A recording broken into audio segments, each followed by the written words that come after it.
اور حرب کو پریشان۔ جب خاموشی سے چلی جاتی تو کیا ہم پریشان نہ ہوتے؟ ہم دونوں کوستے نہیں خود کو، ہم کیا زندہ رہ لیتے آپ کے بغیر؟ ماں ہم بھی مر جاتے۔ اللہ نہ کرے میرے بچے۔ منان کا چہرہ ہاتھ میں لینے کی کوشش کی تو منان پیچھے ہو گیا تھا۔ منان بیٹا پلیز ماں کو معاف کر دو، میں بتانے والی تھی، میں ایسے جانے نہیں دوں گا، بس بہت ہوگی، آپ کے من مانیے، میں ٹھیک ہوں منان۔ وہ تو ڈاکٹر ڈیسائیڈ کریں گے، اسی ہفتے کی فلائٹ ہے آپ کی، آپ یہاں سے جا رہی ہیں۔ اگر چاہتی ہیں میں ناراض نہ ہوں تو آپ کو میری ہر بات کو ماننا ہوگا۔ حرب ساتھ جائے گی آپ کے، بس میں بھی کچھ ضروری کام نمٹا کر وہی آ جاؤں گا۔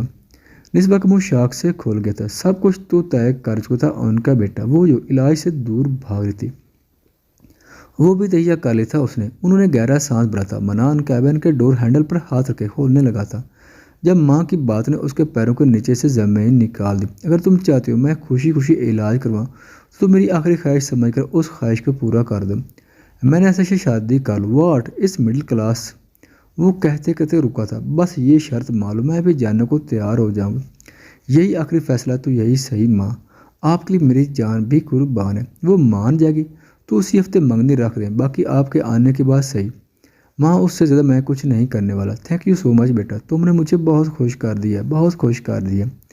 نصف اٹھ کر بیٹے کے پاس گئی تھی، ماتھے پر بوسہ دیا تھا۔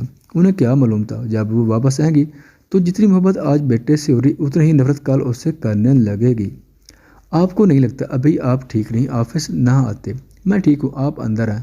نسوہ کیا منگواؤں، چائے یا جوس؟ انہوں نے نسوہ کا ہاتھ پکڑنا چاہا، جس پر نسوہ نے ایٹیٹیوڈ دیتے ہوئے ہاتھ پیچھے کال لیے تھے۔ میں جا رہی ہوں یہاں سے نجیب، آج شام منان کی منگنی ہے، میں نے شک کے ساتھ سوچا آپ کو بتا دوں۔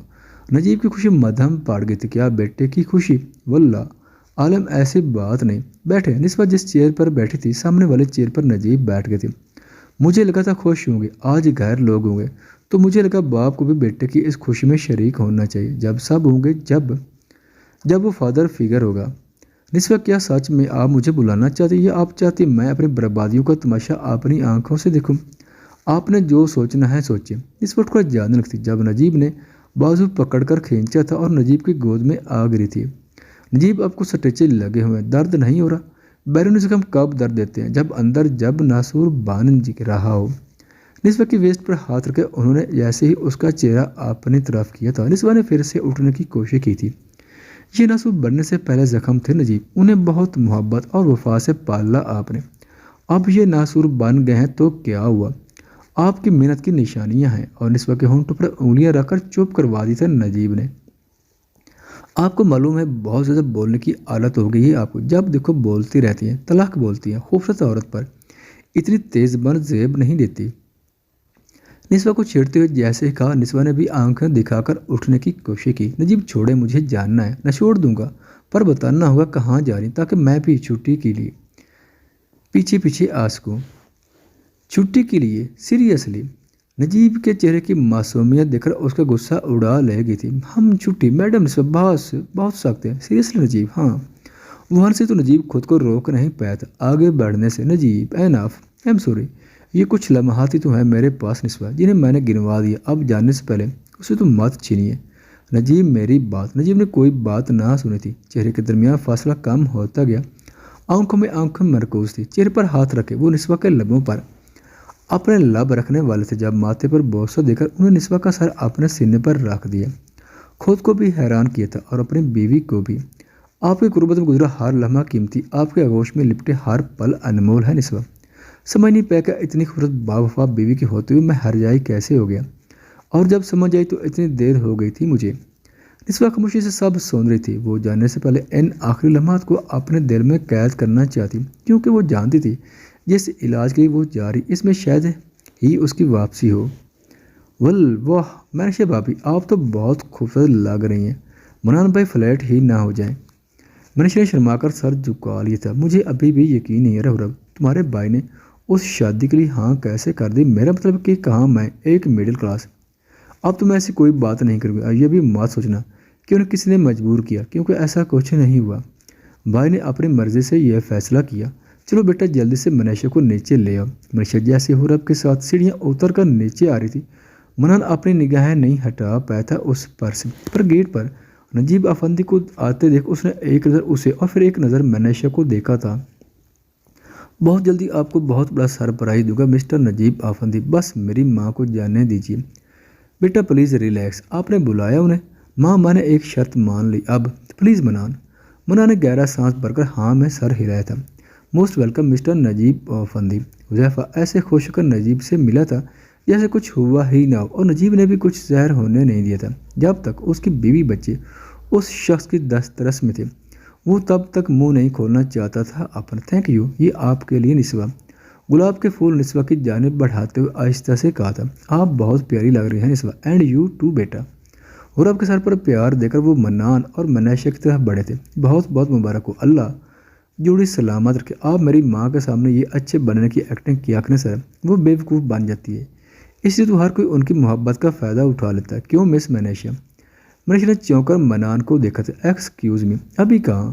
ابھی رنگ پہنانی ہے، یہیں رک جاؤ، یہ کوئی طریقہ نہیں اپنی منگیتر سے بات کرنے کا بیٹا، ہونے والی منگیتر، اور آپ رہنے دیں، آپ نے جو عزتیں اپنی بیوی کو بخشی تھیں میں واقف ہوں، ٹیک کیئر۔